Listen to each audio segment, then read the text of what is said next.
Bienvenidos a un nuevo capítulo de Autor Material y hoy con un invitado que yo quería tener hace rato acá en el programa, el gran escritor y guionista José Ignacio Chascas Valenzuela, que está desde Miami en contacto con nosotros. ¿Cómo estás, José Ignacio? Muchas gracias por estar con nosotros acá. Bienvenido. Gracias a ustedes, además, por la invitación. Estoy feliz de estar aquí. Feliz. Muchas gracias. Dispuesto a contarlo todo. Y hablar de todo. Y hablar de todo. Muy bien. Y a propósito, hablando de guiones, vamos a hacer una estructura narrativa diferente entonces y vamos a hablar de tu presente, de lo que estás haciendo con Netflix, entre otras cosas, para luego ir a hablar de tus inicios como escritor. ¿Okay? Vamos a hacer un flashback entonces. Un flashback, totalmente, ¿ya? Y lo primero es hablar de qué pasó con Sara, tu más reciente proyecto con Netflix. Cuéntanos un poquito más acerca de eso.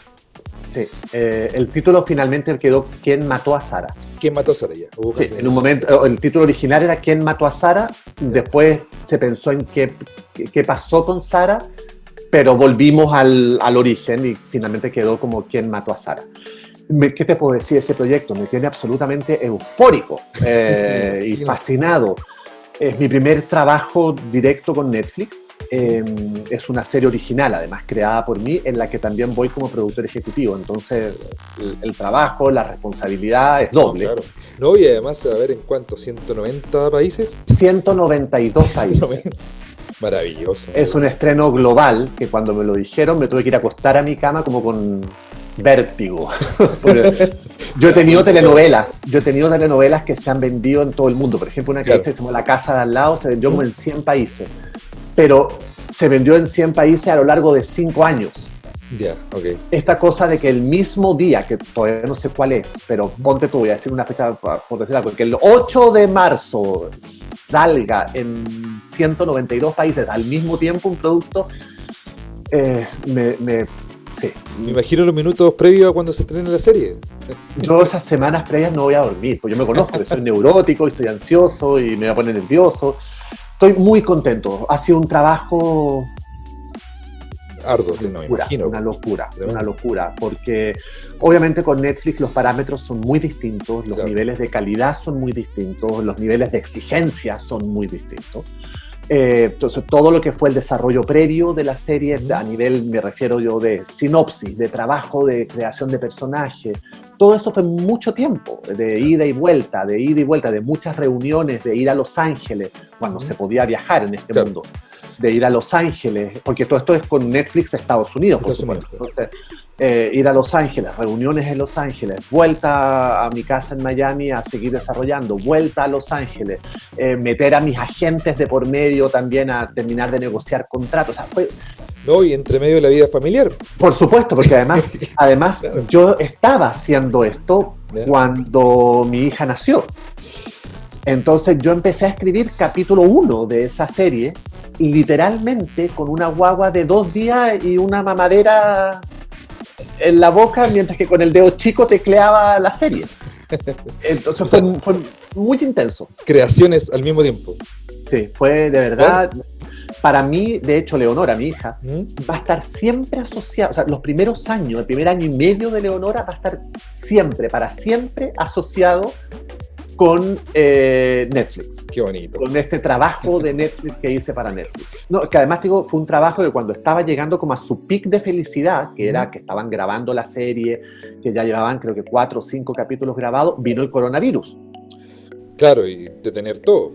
Entonces hubo que detener todas las grabaciones y además yo tuve que reescribir ciertas cosas para hacerlas como COVID friendly, ¿me entiendes? Como hacerlas más fácil o menos complicado de grabar cuando se retomaran las grabaciones.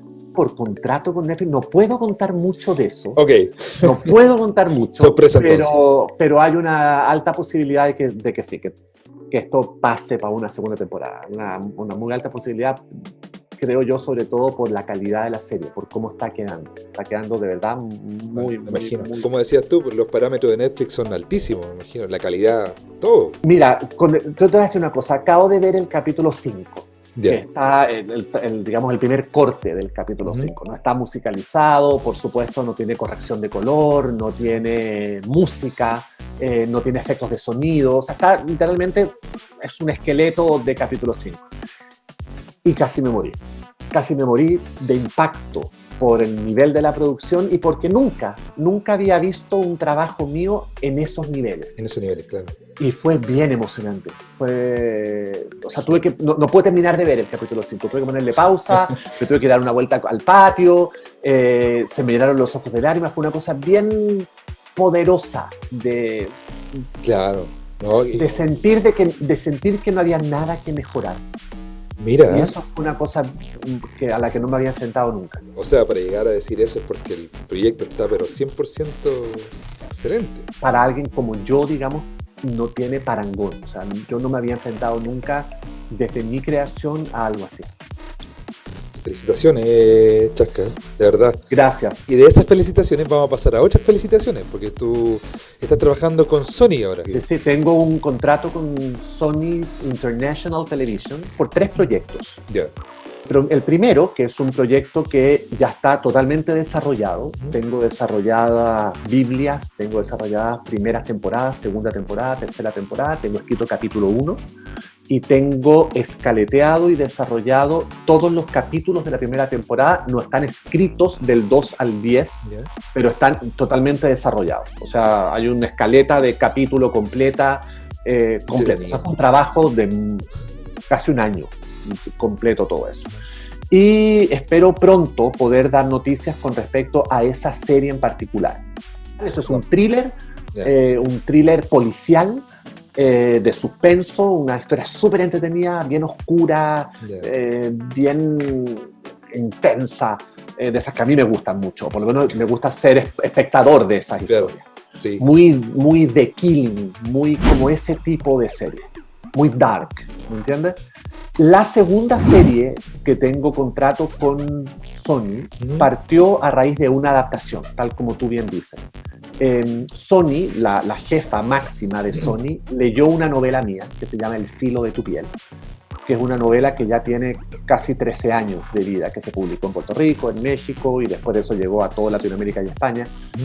Y ella leyó esa serie y le gustó muchísimo y me convocó primero para comprar los derechos audiovisuales de la serie, para que Sony quedara dueño de los derechos de adaptación audiovisual, ya sea cine o serie, pero después me convocaron a mí mismo para adaptarme a mí mismo, que eso va a ser una experiencia fascinante. Yo he hecho adaptaciones de otras obras, de otros autores, pero ahora me va a tocar adaptarme a mí mismo.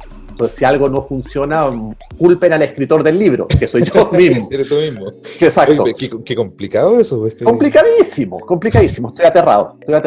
Y eso, ya hemos tenido un montón de reuniones de desarrollo, porque además se han ido incorporando otras casas productoras, otros socios estratégicos a ese proyecto, del que tampoco puedo hablar mucho porque está muy incubado todavía en sus orígenes. Pero yo te diría que en un mes, 2 meses más o menos, tengo que ponerme ya a trabajar con el piloto de esa serie. Y yo he estado, por supuesto, todo este tiempo tomando notas, he estado armando en mi mente, releyendo el libro que no leí hacía 13 años, hace años, muchísimo tiempo que no lo había leído. En general nunca releo los libros que escribo.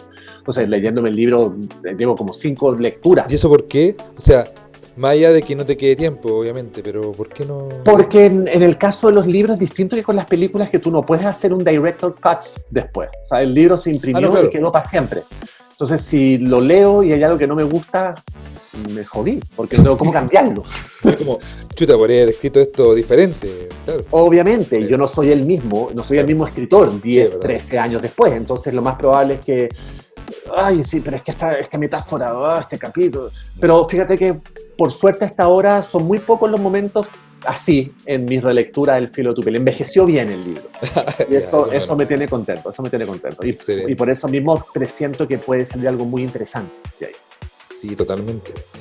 Oye, Chasca, y de gente como yo, hablemos de tu proyecto con Storytel. Eso fue súper interesante porque pasó un poco a partir de lo de Netflix. Hace 2 años yo empecé a tener los primeros acercamientos con Netflix y empecé a desarrollar Quién mató a Sara. Ajá. Y en paralelo, una amiga mía muy querida, que es Aranzazú Núñez, que fue mi editora en Alfaguara, cuando yo publiqué la trilogía del Mal Amor, y Mi abuela la loca, esos grandes libros que publiqué, grandes libros me refiero de grandes ventas, entonces fueron libros como muy importantes a nivel editorial. Y ella, Aranzazú, era mi editora de eso. Y ella se fue a trabajar como editora y como jefa a Storytel. Y entonces cuando Aranzazú supo que yo estaba haciendo una serie para Netflix, me convocó para hacer una serie audio para Storytel. ¿Y por qué? Porque Storytel lo llaman por algo el Netflix de los audiolibros. Uh-huh. Y entonces tú te metes a Storytel y es una plataforma donde están, diría yo que la gran mayoría de los libros publicados en la humanidad están en formato audiolibro, primero. Entonces tú bajas el Quijote y alguien te cuenta el Quijote. Pero al igual que Netflix, Storytel en un momento dijo, bueno, ¿y si hacemos originales? Si hacemos productos que solamente se puedan encontrar en Storytel. Porque el audiolibro del Quijote lo puedes encontrar en muchas plataformas. Sí, claro. Pero los originales de Storytel solo están en Storytel. Y acá, al igual que en Netflix, si hacemos esa metáfora, ¿cierto? También puedo coger los subtítulos. Claro, no solamente eso, sino que además tienes la posibilidad de bajarlo como un ebook. Maravilloso. Entonces, Aranzazú, ahora mi editora de Storytel, me dijo, ok, yo quiero que tú me escribas una serie de 10 capítulos que duren 40 minutos cada uno. O sea, yo tenía una cantidad enorme de pies forzados. Tenían que ser 10 capítulos, tenían que durar 40 minutos a la hora de ser leídos, de ser interpretados estos capítulos, porque no iban a ser leídos por un lector, iban a ser escuchados por un escucha. Y tiene que tener un formato de serie. O sea, tiene que tener cliffhangers, tiene que tener capítulos que terminen en alto, tiene que tener una progresión dramática y tienen que ser textos que puedan ser leídos y que funcionen a nivel auditivos, no a niveles visuales. Entonces fue un trabajo enorme y estuve como un año trabajando en gente como yo y fue fascinante porque yo nunca había hecho una cosa así. Sí, es que abrir esa experiencia nueva siempre es fascinante y con audiolibro, imagínate, aún más. Es que es más que un audiolibro, porque un audiolibro es cuando un lector o un actor toma un libro y lo lee. Uh-huh. Aquí no, Aquí se acerca, te diría yo, casi como una radionovela, por decirlo de alguna manera. Es como escuchar una serie, porque uno está musicalizado. Claro. Segundo, tiene efectos de sonido. Por ejemplo, se empieza a hacer un trabajo entonces de edición, porque si yo en mi texto pongo, y entonces Felipe sale azotando la puerta, esa frase se reemplaza por un ¡pah! Claro. ¿Entiendes? Sí. O si suena el teléfono, no hay que decir suena el teléfono, se escucha el ringtone del teléfono. Claro. Entonces, de pronto hay un momento donde como que si llevas un buen rato escuchándola, entras en este juego y efectivamente empiezas a ver adentro de tu cabeza la imagen que se está generando a partir del audio. Totalmente, tremendo trabajo. Y después terminas de escucharlo y tienes la sensación de haber visto, no de haber escuchado. Es una sensación muy extraña. Oh, qué bonito, entretenido. Oye, Chasca, hablemos entonces de Tina Modotti, esta activista y fotógrafa italiana. Sí.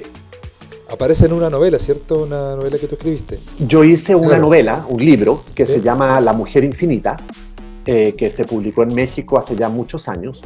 Y tengo una historia muy particular con ese libro con Tina Modotti. Yo viví en México muchísimos años. Y para los que conocen México, yo viví en Coyoacán, que es el barrio donde está la casa de Frida Kahlo.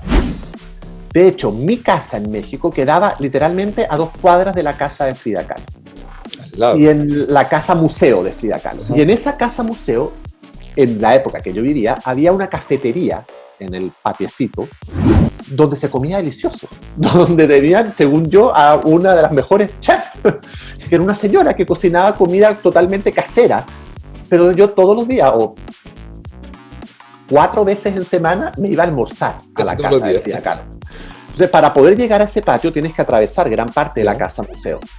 Y, por lo tanto, me la conocía de memoria. Además, yo soy un admirador enorme de Frida Kahlo y del movimiento de ese México post-revolución Claro. de los años 20 en México. Sí. Y me empecé a dar cuenta que un montón de las fotos de la casa de Frida Kahlo que están en exposición permanente, al pie de la foto decía foto Tina Modotti. Foto Tina Modotti. Y me empezó a llamar la atención tanto, uno, que fuera una mujer fotógrafa en los años 20. Claro. Sí. O 30, Llamativo. 20, 30. ¿Me entiendes? Y me empezó a llamar la atención, no es muy normal que mujeres destacaran en esa época. Y menos en profesiones tan específicas como fotógrafa. Me puse a investigar mucho sobre Tina Modotti y descubrí que era un monstruo, o sea, era la madre de la fotografía moderna, había sido espía, era una mujer fascinante, espectacular.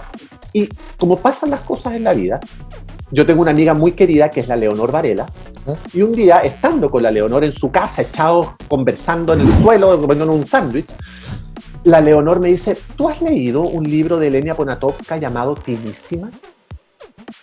Y le digo, por supuesto, que es la vida de Tina Modotti. Y me dice, ¿tú conoces a Tina Modotti?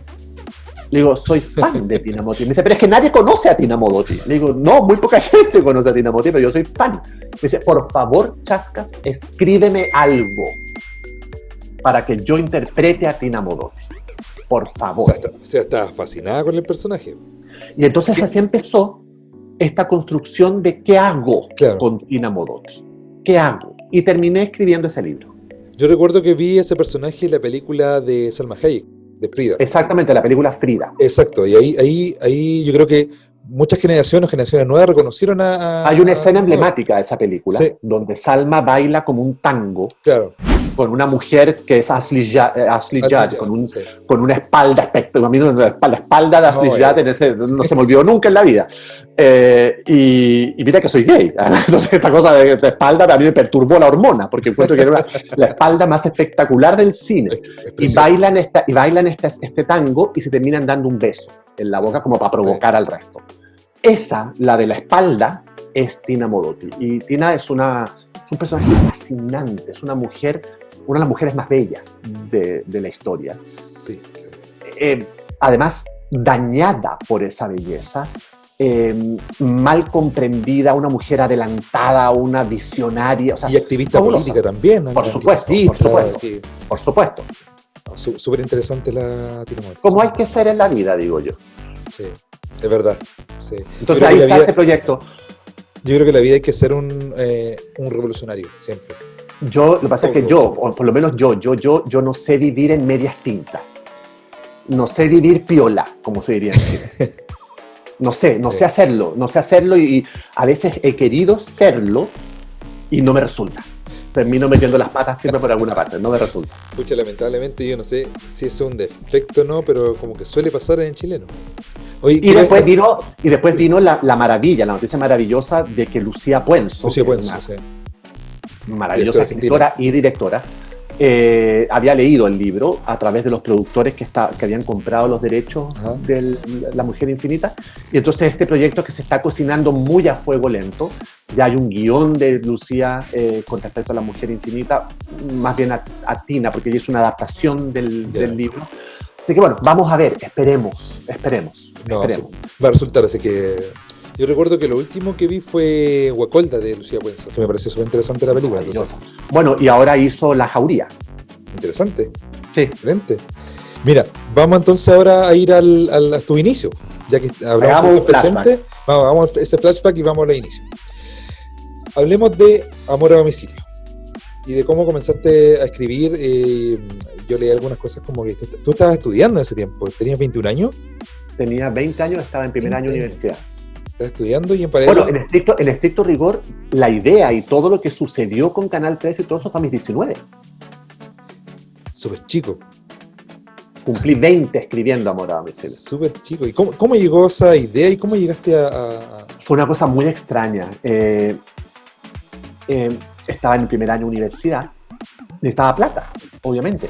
Uno a los 19 años necesita plata. Además, yo ya estaba queriendo irme a vivir solo. me pagaba yo mismo la carrera, mis gastos, por lo tanto trabajaba como un loco, hacía clases particulares de castellano, escribía ciertas cosas, era corrector en unas oficinas, corregía las faltas de ortografía, y hacía duras penas, juntaba unas lucas para vivir. Claro. Y entonces, un día, frente a mi casa, por la casa donde yo vivía en esa época, pasaba una micro, de estas micros viejas, no tan Santiago, las micros viejas, que decía canales 11, 13 y 7 en el cartelito de la micro. Y yo la veía siempre pasar por la puerta de mi casa. Y un día dije, yo esto plata, entonces para vivir, entonces ¿qué hago? Déjame ir a los canales, con el que yo no he tenido ningún contacto tampoco, nunca. Déjame ir a los canales, déjame ver si ellos necesitan un goma que les corrija las faltas de ortografía, que algo. O sea, yo jamás se me pasó por la cabeza ofrecerme de escritor. Pero fuiste atrevido y está bien, porque muchas veces uno se queda, quizás en este tiempo ya no tanto, pero no se quedan como, a lo mejor no va a resultar, mejor no pregunto. Te dije que soy como Latina Modotti. Para lo bueno y para lo malo. Para lo bueno y para lo malo. Soy como Latina Modotti. Y entonces me subí a la micro y le dije al tipo, me avisa, por favor, cuando vayamos a llegar a los canales. Y me dijo, ahí está el 7, porque el 7 era el primero de todos en la fila, digamos. Y fui al 7, llegué a la puerta, no me dejaron, por supuesto, ni decir nada, nada, fuera, me echaron.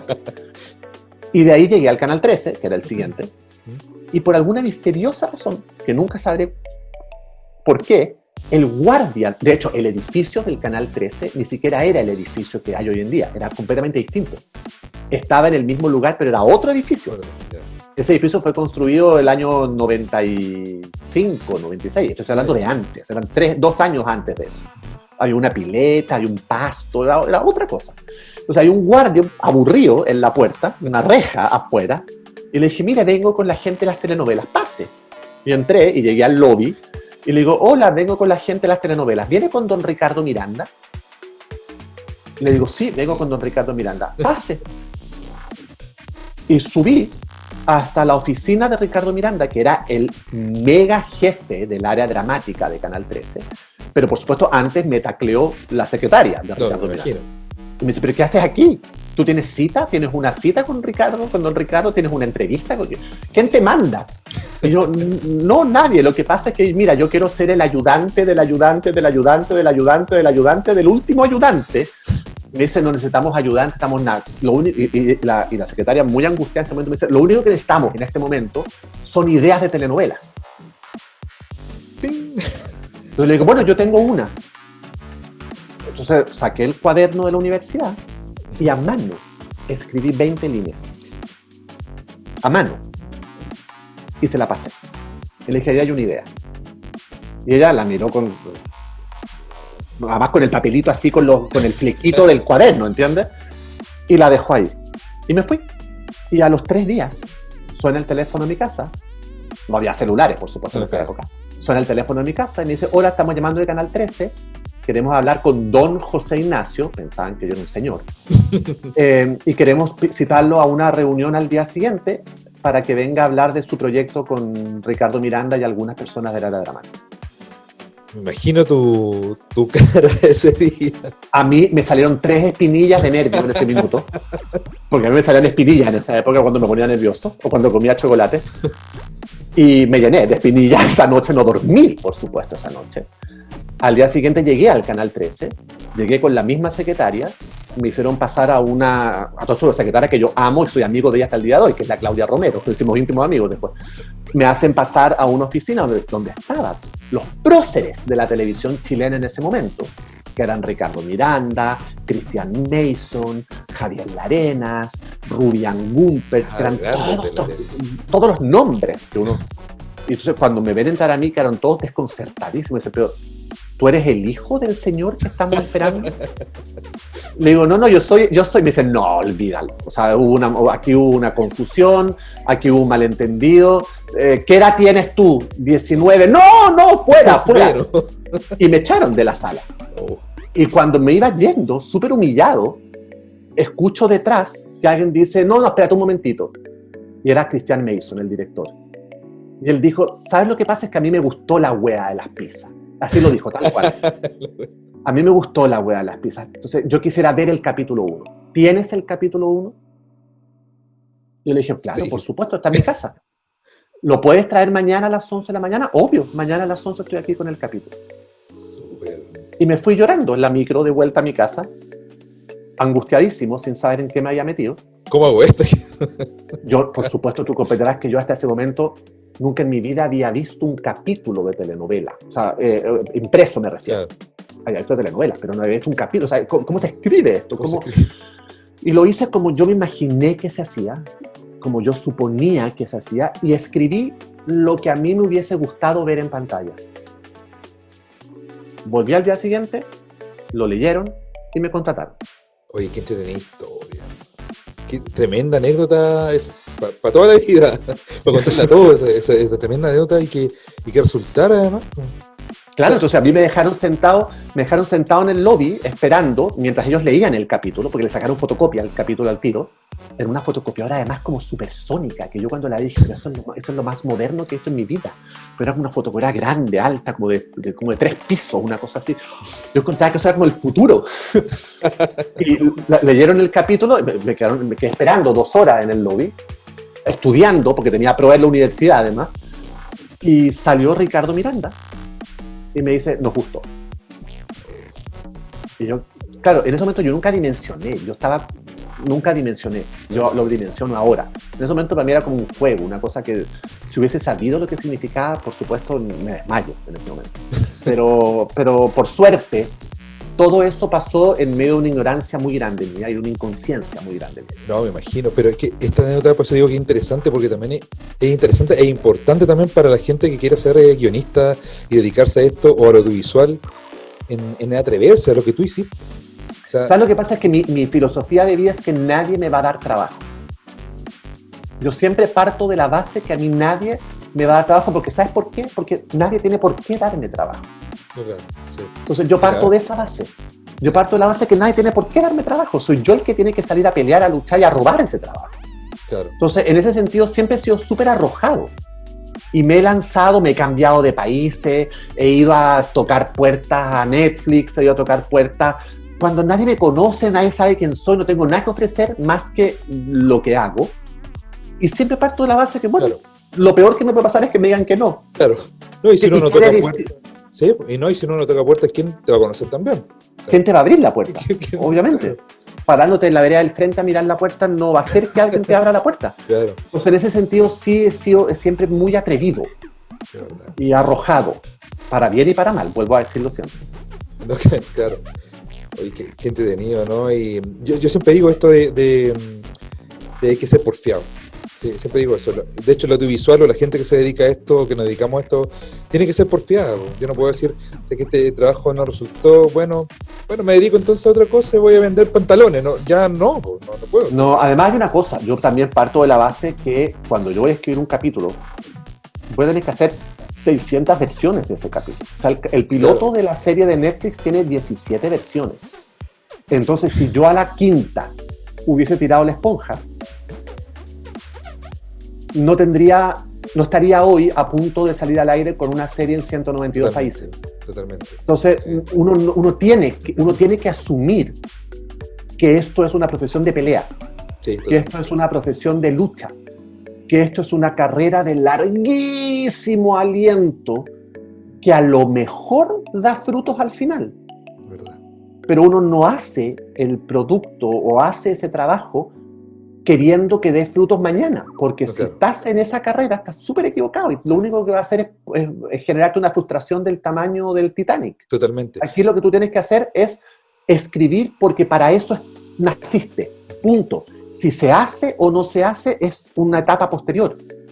No, y además, claro, y además te tiene que gustar, sí, yo siempre digo eso, porque si finalmente no te gustaba tanto lo que estabas estudiando, a lo que te quieres dedicar, entonces porque por eso no resultó entonces.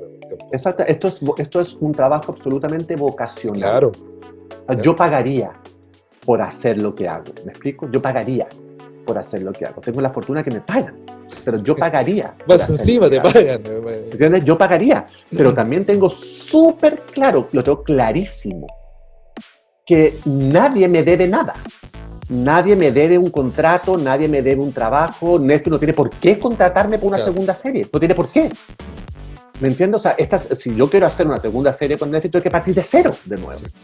Peleando, tocando puertas, escribiendo 8 proyectos para que de esos 8 a lo mejor uno guste.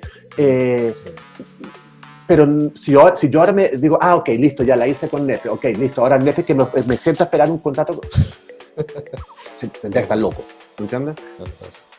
Oye, verdad, va a quedar esta conversación grabada a fuego ahí en la gente que quiera dedicarse a ser guionista y a todo el ambiente audiovisual, que es muy cierto lo que estoy diciendo, totalmente. Es súper importante, si uno no lo ve de esa manera, creo yo que está muy equivocado y está destinado a pasarlo pésimo, sí. Porque se pasa muy mal. Sí. Yo te diría yo que sumando y restando, yo tengo casi 30 años de carrera, sumando y restando creo que son más las veces que lo he pasado mal que las veces que lo he pasado bien. Y eso no me ha hecho de caerme, al revés, me ha dado más fuerza, porque quiero que sean más las veces que me pasan bien. En apariencia, el arte no es un artículo de primera necesidad, pero yo tengo la teoría de que sí lo es. Sí, totalmente. Yo creo que lo que nos ha hecho soportar, entre comillas, con cierta cordura esta pandemia, por ejemplo, que estamos viviendo, es el arte. Hemos sobrevivido gracias a series, hemos sobrevivido gracias a libros, hemos sobrevivido gracias a música. Y entonces yo creo que hoy en día más que nunca está quedando claro que el arte no debiera ser una necesidad de cuarta categoría o quinta, como por ejemplo es considerado en Chile por nuestras autoridades. Sí. Que le recortan y le recortan y le recortan y le recortan y van quitando becas y van quitando... Porque, claro, como ellos a lo mejor no consumen y son una tropa ignorantes que en su vida han leído un buen libro o que, ¿me entiendes? No sé, que para ellos una marcha militar es una buena canción. No, y además, acá tenemos un Ministerio de Cultura actualmente que parece que habita nadie dentro, como que uno... Yo no sé, yo no he escuchado, hay un eco profundo allá adentro. Y están los muebles nomás adentro, ¿no? Están los muebles aburridos adentro, porque es terrible. Es terrible, es terrible. Pero yo tengo la teoría de que a nivel mundial, una de las cosas que ha sostenido nuestra sociedad ha sido el arte. Sí, totalmente. O sea, crúzate 8 meses de encierro en tu casa sin ver una película, sin ver un libro, sin ver una serie, sin escuchar música. Muy loco. Claro. Sí, hay mucha gente que, como dices tú, ha redescubierto y le ha dado significado a esto de dedicarse al arte, y, como dices tú, de ver películas, series, la música, leer. Si no existiera eso... Claro, entonces, sí, por eso yo creo que a pesar, o sea, que si hay algo bueno, entre comillas, porque yo es un terrorífico lo que está pasando hoy en día, pero si hay algo bueno que podamos de alguna manera rescatar de esta pandemia, va a ser este redescubrimiento para un sector de la población, porque para otro sector lo tenemos muy claro, pero para un sector de la población hay un redescubrimiento y una revalorización de lo que es la palabra escrita, de lo que es el sonido de la música, de lo que es el trabajo audiovisual, y eso me parece muy, muy importante y valioso. Totalmente. Y necesario. Sí, y totalmente necesario, coincido contigo. Te cuento, yo soy del sur, yo vivo, actualmente estoy en Santiago, pero yo soy de Los Ángeles, 8ª región, cerca de Mulchen, donde hay un personaje en Amor a Domicilio que es José Castro, sí, el José. Que era de Mulchen. Sí. Quiero que me cuentes cómo se te ocurrió ese personaje, cómo llegó ese personaje, porque mira, anécdota, yo cuando veía Amor a Domicilio en el sur, en mi casa, yo me crié con mi abuelo y la veía, y escuchar en ese tiempo, 95, que alguien dijera, soy de Mulchen, era como, ¿se acordaban de nosotros? ¿Se acordaban que existe una ciudad que se llama Mulchen, que está en el sur de Chile? Era bonito escuchar. ¿Cómo se te ocurrió ese personaje? ¿Cómo llegó ahí? Mira, en general, Amor a Domicilio, yo la escribí desde la rabia, desde mi rabia personal de no haberme visto nunca identificado en una telenovela.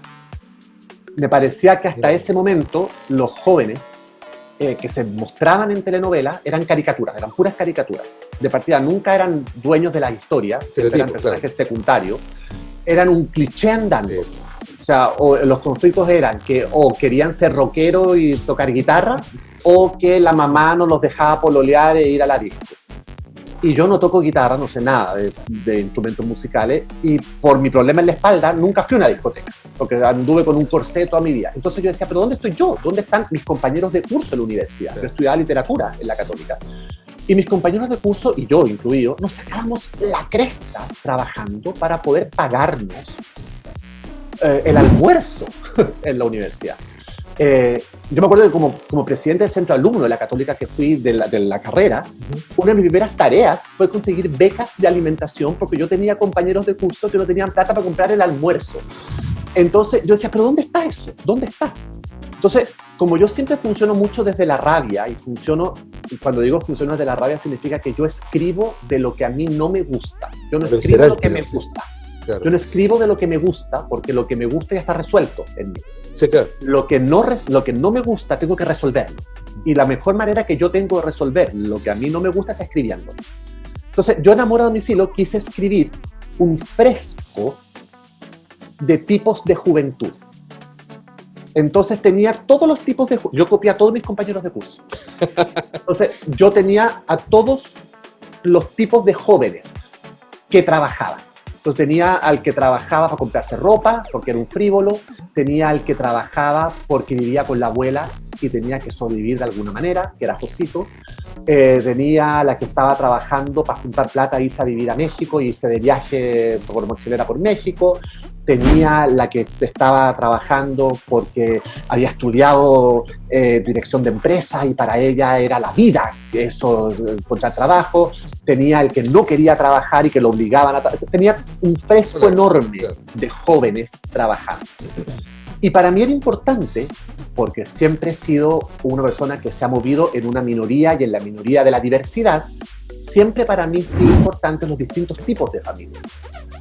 A pesar de que yo vengo de una familia clásica, que tengo un papá, una mamá, que están casados hasta el día de hoy y que tuvieron 4 hijos y yo siendo el mayor, siempre en mi familia se me enseñó que familias somos todos.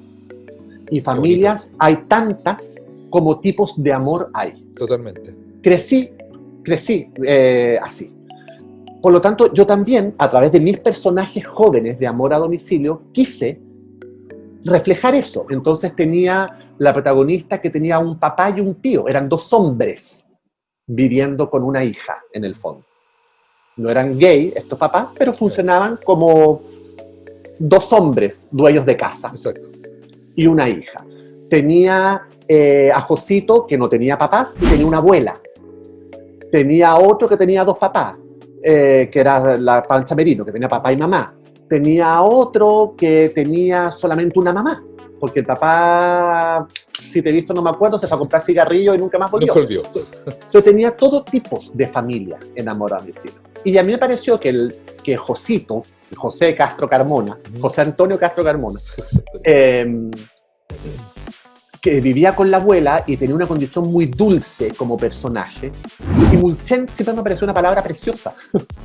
Mulchen. Y yo una vez, porque además yo soy muy del sur de Chile, más que del norte, soy como muy del sur.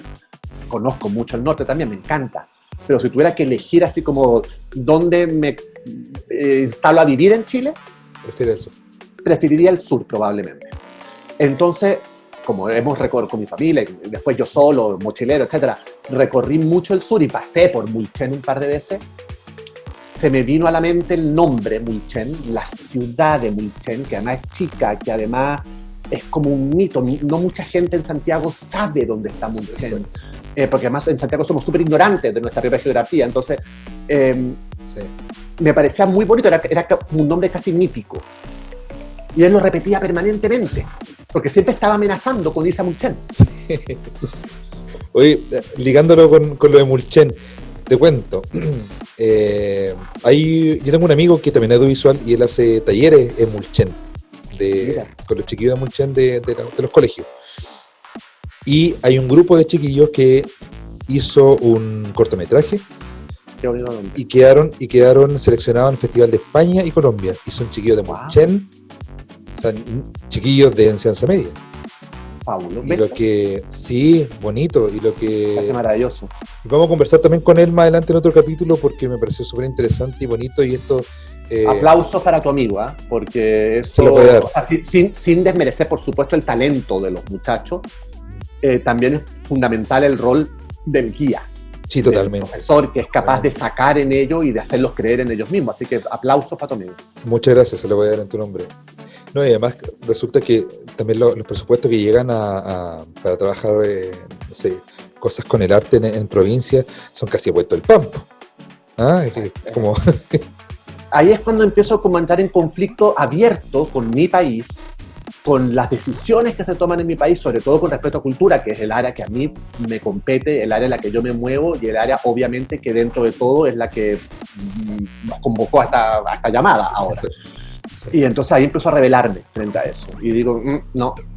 Aquí no es solamente Carabineros lo que hay que refundar. Sí, hay que refundar una mirada, obviamente. Porque basta que un chileno se gane un premio a nivel internacional, basta que una película chilena, salen todas las huestes del Estado chileno a atribuirse el éxito, a llenarse la boca, a hablar de la importancia de nuestra Gabriela, de nuestro Pablo, Y a propósito de Gabriela, que lo reconocieron después que fue reconocida por el premio Nobel, lo reconocieron acá en Chile. ¿Ah? Chasca, leí por ahí, voy a leer esta frase que me gustó mucho. Dice, el ser humano no puede vivir sin conflicto, porque vivir sin eso significa que no tienes nada que conquistar. Dice, eso fue una frase tuya. Y la encontré la encontré bonita. El ser humano no puede vivir sin conflicto. ¿Cómo lleva esto? Primero, ¿qué significa esto? Pero ¿cómo también lo traslada a tu trabajo? A ver, el conflicto nace cuando tú quieres algo, pero algo se te opone. Y sin conflicto no hay historia. Exacto. En un papel, pero tampoco en la vida. Por eso es bien absurdo lo que voy a decir, pero es bien cierto. Por eso la felicidad es tan enemiga del arte. Porque cuando tú eres feliz, bobamente feliz, totalmente, coincido contigo, te pones bien mediocre. Sí, porque ¿de qué escribes? ¿De qué sufres? ¿Contra qué luchas? Y eso es algo que yo tengo muy presente en mi vida, porque yo soy muy feliz en mi vida, soy muy feliz. Estoy casado con un tipo que amo, que adoro, llevamos juntos casi 20 años. Tengo una hija, después de luchar por ella 5 años, la tengo. Entonces yo permanentemente estoy generando conflictos en mi vida para poder seguir trabajando. Porque el conflicto es un deseo insatisfecho. El conflicto es una necesidad dramática que no tengo cómo conseguir. Claro. Entonces tengo que salir a luchar por ella. Y entonces eso me da una razón para levantarme todas las mañanas. Por eso yo, a diferencia de mucha gente, yo huyo de la zona de confort.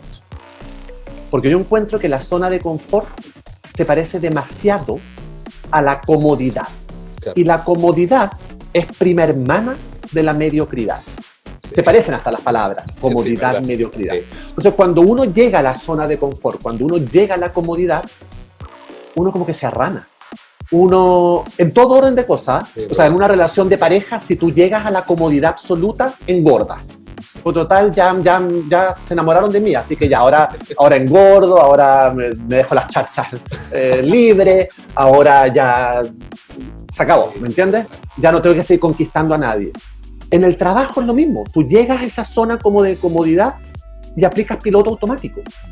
Empiezas a actuar de piloto automático. Ya yo le tengo pánico a eso. No, incluso a copiarte a ti mismo. Claro. Por supuesto. O sea, por eso yo tengo reglas en mi vida. O sea, una de mis reglas es que yo no vivo en un lugar más de 10 años. Por eso me he cambiado tantas veces de país. Y ya estoy empezando a armar mi próximo viaje, que todavía no sé muy bien para dónde. Te iba a preguntar, ¿ya estás pensando en otro lugar? Todavía no sé muy bien para dónde. No sé si será Los Ángeles, a lo mejor es España, no sé. Pero claramente no me voy a quedar mucho tiempo más donde estoy. Por eso, por ley mía, nunca hago el mismo formato una vez que termino un formato. O sea, si hago una teleserie, lo siguiente inmediato no es una teleserie, nunca. Es una película, es un libro. Si hago comedia, lo siguiente que voy a hacer es lo opuesto a la comedia. Porque si dejo pasar años entre géneros y formatos y no tengo cómo repetirme. Porque si no me estaría repitiendo a mí mismo. Entonces yo por eso me genero permanente conflicto, y cuando digo conflicto no significa que estoy peleando con mi marido, significa que yo mismo me pongo conflicto. Ok, me tengo que ir de Estados Unidos porque tengo que irme. Mi marido, ay, pero tener que ir, nos tenemos, sí, necesito conflicto. Llevo 2 teleseries, no voy a hacer más teleseries en 5 años, ya, pero te están pidiendo una y sería súper bueno que hicieras una porque... No, necesito conflicto, ¿entiendes? Y de esa manera yo siento que tengo algo por lo cual luchar. Totalmente. No, y habla también bien de ti como creador, porque es verdad, uno podía repetir y hacer la misma fórmula 20 años, y claro, la hice, estoy ganando plata, tengo reconocimiento, pero estoy haciendo lo mismo. Tú no sabes la cantidad de veces que a mí me han pedido, por ejemplo, la segunda parte de algo. Claro. Sí, Hazte la segunda parte de La casa de al lado, que fue una telenovela súper exitosa. Y me he negado como gato de espaldas, porque ya la hice. Claro. ¿Para qué de nuevo? Claro. Ya la hice. ¿Entiendes? Ya la hice. Déjame hacer otra cosa. Es que a lo mejor no sé si me va a gustar esto nuevo que vas a hacer. Ese es conflicto mío. Déjame resolverlo yo. Pero yo voy a hacer otra cosa distinta. Oye, Chasca, y en una obra... ¿Cómo uno da origen a un conflicto? Porque uno siempre dice, tengo una muy buena idea, pero no tiene conflicto esto. Yo empiezo ese proceso que tú estás señalando, yo lo empiezo 2 pasos antes. ¿Ya? Y por eso llego de manera orgánica al conflicto. Yo antes que pensar en una historia o incluso en una idea, yo pienso en un concepto. Mira, a ver. Entonces, a mí lo que me convoca a la escritura son conceptos, no son ideas. Entonces, yo quiero escribir sobre la desigualdad. Yo quiero escribir sobre la identidad. Yo quiero escribir sobre la venganza. Yo quiero escribir sobre la inseguridad. Entonces, es eso con lo que yo me empiezo a obsesionar. Por ejemplo. Entonces, son grandes temas con los que yo me obsesiono. Entonces digo, ok, yo quiero escribir sobre la desconfianza. Porque me parece que estamos viviendo en un mundo de desconfiados, donde la gente ya no confía en el gobierno, la gente ya no confía en la iglesia, la gente ya no confía en su vecino, la gente ya... Claro, entonces la gente ya no confía en el jefe, no confiamos en los carabineros, que son los que nos tienen que proteger, no confiamos en el médico, no confiamos en los profesores de nuestros hijos, no vemos en nada. Entonces, el tema de la desconfianza me obsesiona. Entonces, ok. Pero si yo digo la palabra desconfianza, no se genera ninguna imagen en mi cabeza. Claro. Es un concepto abstracto. Si yo digo la palabra manzana, tú ves una manzana adentro de tu cabeza. Pero si digo la palabra desconfianza, no ves nada. ¿No es cierto? Entonces mi tarea ahora es empezar a bajar en algo que sea una imagen el concepto desconfianza. Entonces, por ejemplo, ¿qué más terrible que desconfiar del que tienes al lado? Entonces, ok, desconfiar del vecino, por ejemplo. Qué terrible. Alguien que tú vas con tu tacita de azúcar para que te eche azúcar, no confías en él, sospechas que algo atroz está pasando en la casa de tu vecino. Entonces, ya ahí tengo una imagen. Tengo 2 casitas, una al lado de la otra. Entonces, ya primera etapa, abstracto. Segunda etapa, imagen. Tercera etapa, bueno, ¿cuál es el conflicto? Bueno, mi miedo es que mi marido se enamore de la vecina, por decir algo. Entonces, ahí empiezo a tener un conflicto. Ahí ya empiezo a tener alguien que quiere algo, pero algo se le opone. Pero eso es la tercera etapa. Yo estoy muy de acuerdo con eso. Y ahora, por ejemplo, que estoy haciendo series, que llevo estos últimos años haciendo series donde tengo 10 capítulos. O menos, creo que para El filo de tu piel tengo 6. Valoro aún más el poder de la síntesis. Créeme, es más difícil escribir 6 capítulos que escribir 120. Totalmente. Obviamente, es muchísimo más difícil. Infinitamente más difícil escribir 6 capítulos que 120. Porque en 120 capítulos tenéis 118 capítulos para chutear para adelante y después resuelvo. Aquí no. Porque aquí llegáis al capítulo 3 y es la mitad de la teleserie. Sí. Es la mitad de la serie. Entonces ya en el 5 tenéis que empezar a estar resolviendo. O sea, es muy difícil. Por eso mismo, ahora que hago series, valoro aún más el poder de la síntesis, el poder de la constricción, el poder de ser capaz de contar una historia poderosa. ¡Ah! Entonces, menos me llaman la atención los alargues. ¿Verdad? Menos. No, y es cierto lo que dices tú en la serie, porque ahora con menos capítulos tú tienes que...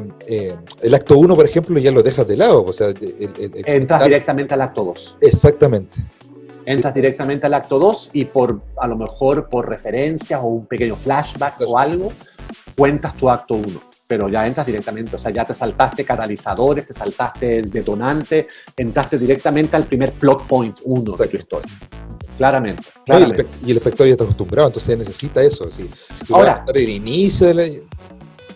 Yo también lo entiendo por asuntos de televisión abierta, de que la televisión abierta necesita auspiciadores. Entiendo que tú quieras tener 80 capítulos, 120 capítulos, y entiendo que si te estás yendo sensacional, bueno, alarga. Sí, claro. Porque eso también le da trabajo a mucha gente, porque eso también va a permitir que se haga otra teleserie después. Por tanto, en ese sentido, yo soy un muy buen colaborador. No, voy a decir, ok, lo voy a hacer salvo que me estés haciendo atentar directamente contra el producto, por supuesto.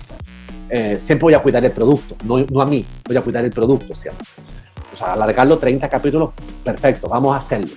Vamos a alargar 40 capítulos, vamos a alargar 50, ya después de eso ya es otra cosa. Vamos a alargar, pero déjame entonces diseñar este alargue para que no se note que es un alargue, porque esa es la finalidad mía siempre. Así como yo tuve que rehacer ciertas escenas para Quién mató a Sara y que la gente en su casa nunca se va a enterar que esas escenas están reescritas por culpa del COVID. Entonces mi meta era que nadie se dé cuenta, ni los actores, nadie se dio cuenta de esa reescritura. Eso mismo va a ser con un alargue. Mi meta es que nadie se dé cuenta que esto es un alargue. Súper. Y que si me preguntan, yo mentiré descaradamente, siempre estuvo planeada para 300 capítulos. Siempre fueron eso, nunca lo digamos. Siempre, nunca fue para 80, nunca, siempre fueron 300. ¿Y por qué? Porque no se va a notar. No, claro, va a ser un buen trabajo, así que no se va a notar. Oye, tú eres, bueno, obviamente, esencialmente un escritor, ¿cierto? Guionista. ¿Pero no has pensado en dirigir, Chasca? ¿O dirigir algo propio? Decir, tengo una novela, tengo un guión, me gustaría experimentar en No tengo esa estamina, no tengo esa densidad corporal para pararme frente a 120 personas en un equipo y dirigir y tener que enfrentarme a los actores y al productor y al productor y al financista y que se está oscureciendo, corre. No. A mí déjenme en mi casa, en pijama, que es como me gusta estar, escribiendo desde ahí.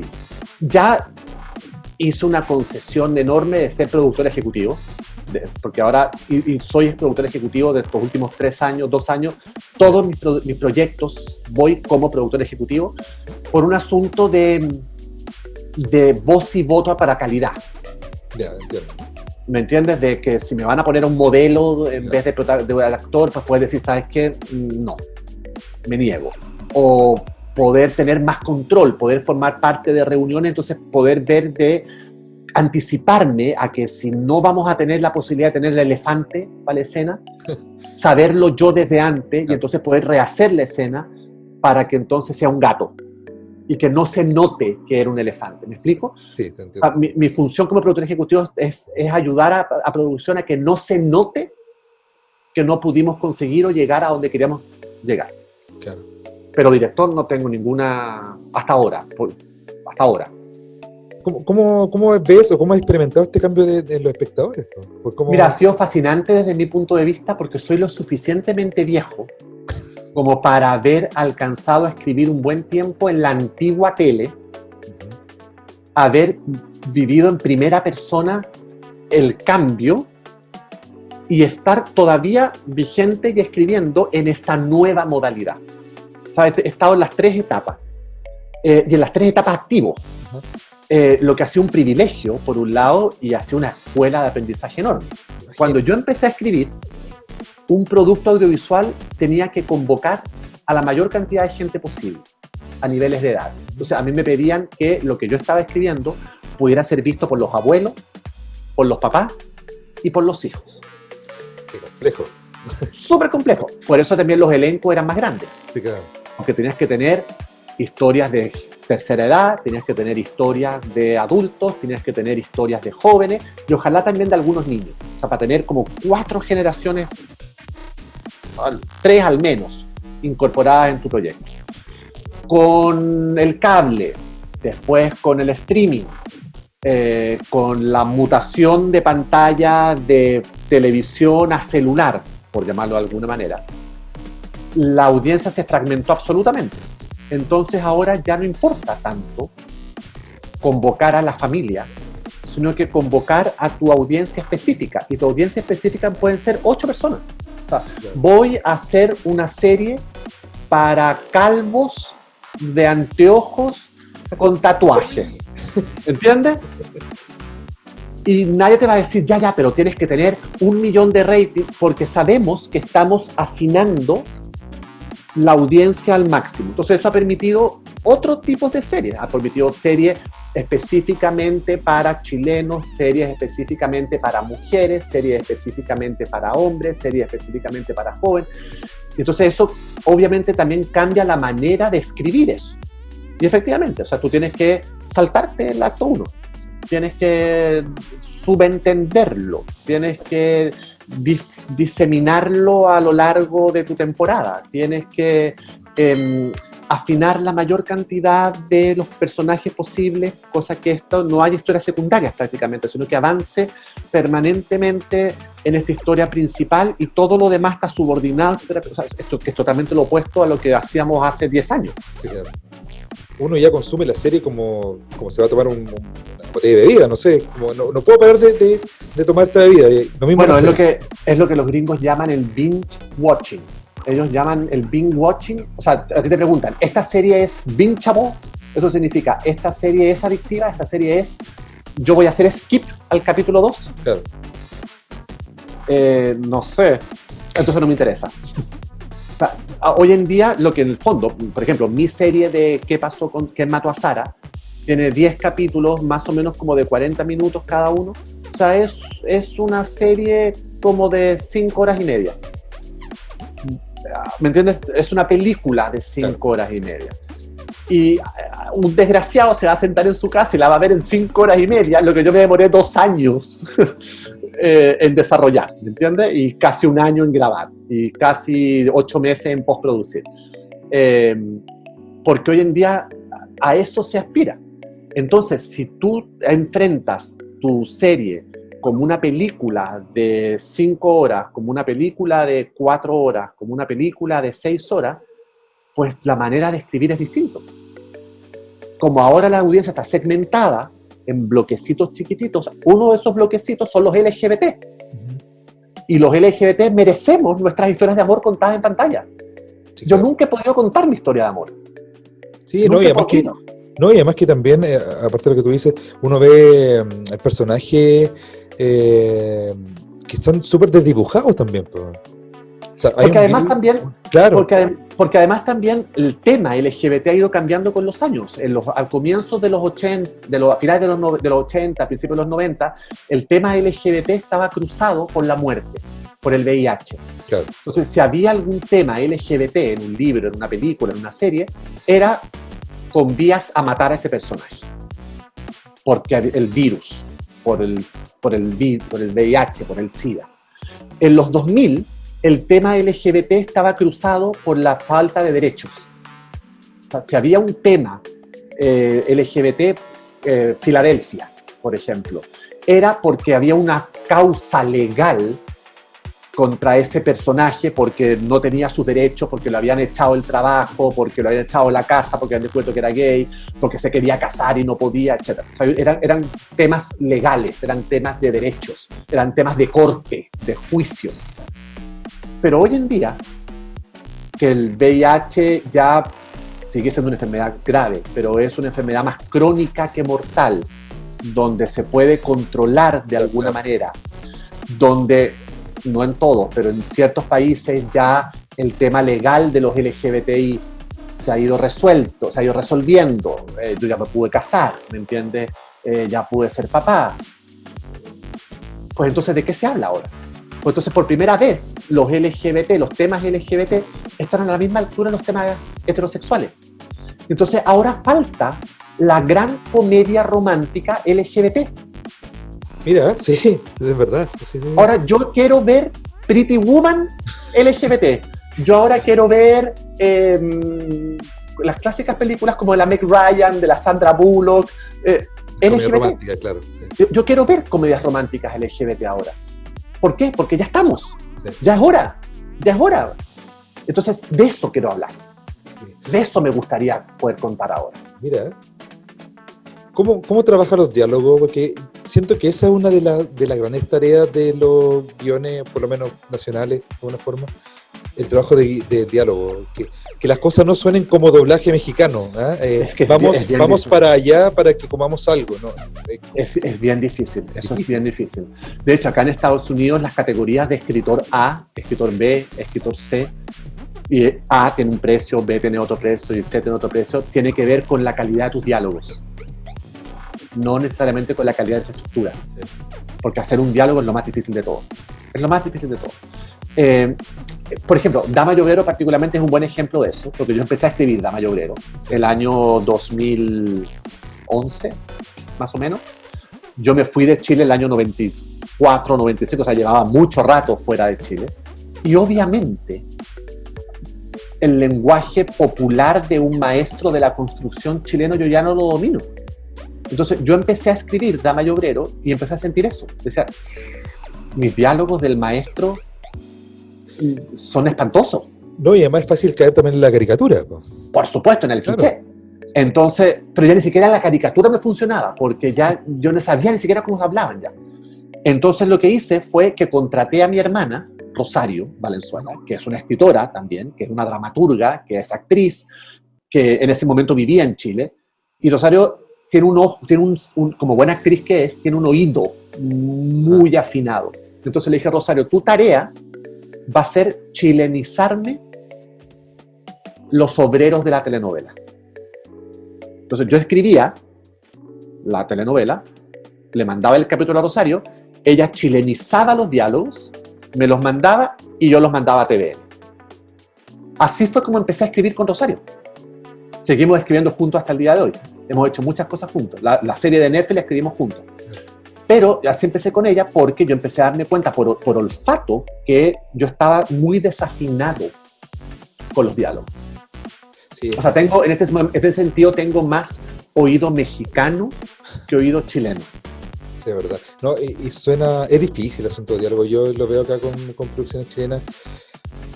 Sí, es como ver a veces doblaje, como te decía, doblaje mexicano. Es como ese personaje no habla así en la vida real, no. Es bien difícil porque uno como que se pone empaquetado, sí, uno se pone un poco discursivo. Y uno tiene que tener siempre muy claro sobre todo discursivo. Claro, porque suena bien en papel. Sí. Pero fonado no suena bien. No. Entonces tú tienes que tener súper claro que el texto que tú estás produciendo es un texto que nadie va a leer, es un texto que la gente va a ver. Entonces tiene que estar todo en función de eso. Ejemplo, yo vi estamos con pronto el plebiscito, y estamos viendo las campañas, ¿cierto? En la televisión, y hay cierto sector que, claro, tiene un pequeño spot y donde sale un maestro, un mecánico, si no me equivoco. Ay, lo vi. Y que dice, chao, que le vaya bien. O sea, que le vaya bien. ¿Quién? No, era un cliché tras otro cliché. Se nota que la persona que escribió eso en su vida ha conversado con un mecánico de autos, o sea... No, horrible. Es horrible. Sí. Pero es horrible. En eso es horrible todo, ¿ah? Sí, no, por supuesto, pero si esa persona que escribe eso fuera alumno mío cuando yo doy clase, obviamente es como tarea no cumplida, vete a la casa y hazme algo bueno ahora, por favor. Oye, respecto a los referentes que tú tienes, ¿cuáles tú dirías que son tus referentes a la hora de sentarte a escribir algún escritor en en particular, algún guionista en particular? A ver, cuando escribo telenovelas, es imposible que no tenga en mi mente a Jorge Marchán, a Sergio Bodanovich, a Fernando Aragón. Grande, Chile. Que además fueron 3 amigos muy queridos. Bueno, Jorge está vivo todavía, por supuesto, y es un tipo joven todavía. Pero lo admiro profundamente. Lo admiro profundamente como escritor de literatura y lo admiro profundamente como escritor de telenovelas. Y aparte como ser humano. Lo adoro, me parece fabuloso. Me acuerdo que Sergio Bodanovich me dijo una vez, tu único defecto, porque además es muy vehemente, tu único defecto es que tienes 18 años. Entonces yo lo encontré maravilloso. Él estaba como molesto conmigo porque quería como que yo fuera mejor, pero no lo podía hacer porque tenía 18 años, no tenía ninguna experiencia. Entonces él me lo dijo como molesto. Yo encontré que era el mejor piropo que me han echado en la vida. Sí, claro. Y a esos tres no puedo hablar de telenovelas en mi vida sin hablar de ellos. En el mundo anglo, a pesar de que siempre tengo muchas diferencias y siempre me desilusiona y siempre terminamos como peleados, Ryan Murphy, Ya. yo me identifico como con Ryan Murphy, porque Ryan Murphy hace Glee y después hace The Feud con la historia de Betty Davis y Joan Crawford, y después hace la historia de O.J. Simpson, y después hace una historia de médicos cirujanos Nip Tuck, y después hace una cosa de terror, y después hace The Boys in the Band, que es una película de hombres gay en los 50, y se pasea por... No, ese es uno que no se repite. Sí, es verdad, sí, entonces, estoy contigo. Eso, claro, yo tengo muchos problemas con él porque siento que guatea después, porque podemos discutir todo lo que quieras, pero el tipo se ha paseado por todos los géneros, ha hecho lo que le ha salido de los cojones, sí, es verdad. Ha explorado música, o sea, ha hecho los cruces, los híbridos, todo, y eso yo lo celebro mucho. Hay búsqueda ahí. Hay búsqueda, es un tipo que nunca se ha repetido a sí mismo. Y ahora acabo de ver Ratched, que es su última serie, que está la enfermera. La enfermera, sí, de Ratched. Sí. Está bien buena. Y tengo que ver ahora The Boys in the Band, porque ya la tengo ahí en la lista. Y Hollywood, acabo de ver, Hollywood la vi también. Acabo de ver que dirigió una película que se llama The Prom, como el baile de graduación, ¿yeah? Con Meryl Streep a la cabeza. Ah, mira, eso no lo conocía. Y un elenco, Julianne Moore, o sea, una cosa que tú dices, pero wow. Y claro, te das cuenta que los grandes están queriendo trabajar con él porque es un tipo que se arriesga. En el cine, por ejemplo, Almodóvar. Porque ese es otro que ha explorado todo. A pesar de que yo mi tesis universitaria, yo estudié estética también, literatura y estética, mi tesis de estética la hice en Almodóvar.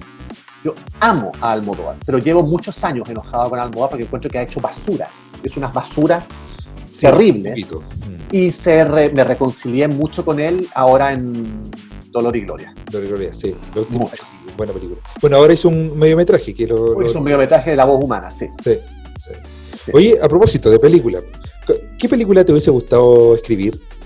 Una de Almodóvar, ¿sí? Que se llama Mujeres al borde de un ataque de nervios. Tú dices, ese guión yo... Esa película tiene la culpa que yo sea escritor.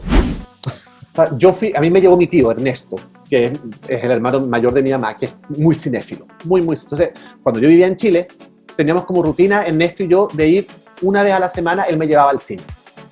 Yo me conseguí, a lo mejor ni siquiera debería decir esto, me conseguí un VHS pirata de esa película. Y lo que hice fue ponerla en mi casa y a partir de la película bajé el guión. Yo transcribí la película. Oye, pero buen ejercicio. Completa. Entonces yo me quedé con el guión de Mujeres al borde de un ataque de nervios. Y entonces lo analicé durante 5 años. ¿Cuántas escenas exteriores? ¿Cuántas interiores? ¿Cuántas nocturnas? ¿En cuántas está la protagonista? ¿Cómo son los cortes directos? ¿Hay cortes directos? ¿Cuántos días? ¿Cuántas noches? Todo. Yo quería saberlo todo. Si quisiéramos hacer una metáfora, ¿cómo podrías tú llamar a Chile, esta ficción que se llama Chile, ¿cómo podríamos colocarle un nombre? ¿Cómo la transformaríamos en una serie? ¿Una teleserie? Mira, ¿Una película? ¿Cómo? Chile para mí es un largo y angosto Estado de Derecho, donde siempre nuestros derechos están en peligro, donde siempre nuestros derechos están en riesgo, donde incluso cuando nos ha ido bien ha sido una mentira. Y eso me deprime profundamente. Y al mismo tiempo me dan ganas de arreglarlo, ¿entiendes? Y por eso, a pesar de que yo no vivo en Chile hace, no sé, 25 años, soy profundamente chileno. Yo no puedo explicarme frente a nadie si no parto diciendo soy chileno. Y si esto fuese una serie de Chile, sería como, ¿cuántas temporadas ya tendríamos? Yo estaría esperando la temporada donde los buenos ganan. Estaría esperando con urgencia la temporada donde los buenos ganan. Donde por fin los buenos ganan, sí, es verdad. Sí. Y los malos Sí. pagan, ¿ah? Y Los malos pagan. Eso, fíjate que eso es lo que me tiene enfermo, literalmente, así como con úlcera, sí. tanto de Chile como de Estados Unidos. Que creo que este segundo acto, donde los malos van ganando, se ha extendido demasiado. Sí, mucho. Y necesito lo que en literatura o en trabajo audiovisual se llama la justicia poética. O sea, necesito que el villano pague. Cuando digo que se restablezca el equilibrio y que haya justicia poética, tiene que ver con eso. El villano en toda historia tiene que pagar a la altura de los delitos, crímenes o problemas que generó. No puede pagar más de lo que le corresponde, porque entonces estamos haciendo venganza. Claro. Pero tiene que pagar lo justo. Tampoco tiene que pagar menos. O sea, no lo puede mandar a clases de ética. Tiene que pagar lo justo para que el equilibrio sea restablecido, para que sintamos que la historia que vimos valió la pena. Exacto. Sí. Si no, vamos a sentir que la historia no valió la pena. Totalmente. Súper bien lo que estás diciendo. Oye, muchas gracias por estar con nosotros, Chasca, de verdad. No, gracias a ustedes. Quería tenerte acá, así que bienvenido y cuando quiera estar acá, yo feliz. Muchas gracias. Igual, lo mismo te digo, cuenten conmigo, si sigo siendo chileno. Pero la gente que quiere seguir conociendo más de tu... Vi la página, ¿puede ingresar a la página para...? Claro, chascas.com. Ahí está súper actualizada. Genial. Está súper actualizada. Un gustazo. Muchas gracias. A distancia y gracias por todo y seguimos en contacto, ¿no? Por supuesto que sí, seguimos en contacto, sigue haciendo estas cosas que mira que así es como en la conversación es como muchas veces se resuelven y se aprenden muchas cosas también. Así que te felicito por eso.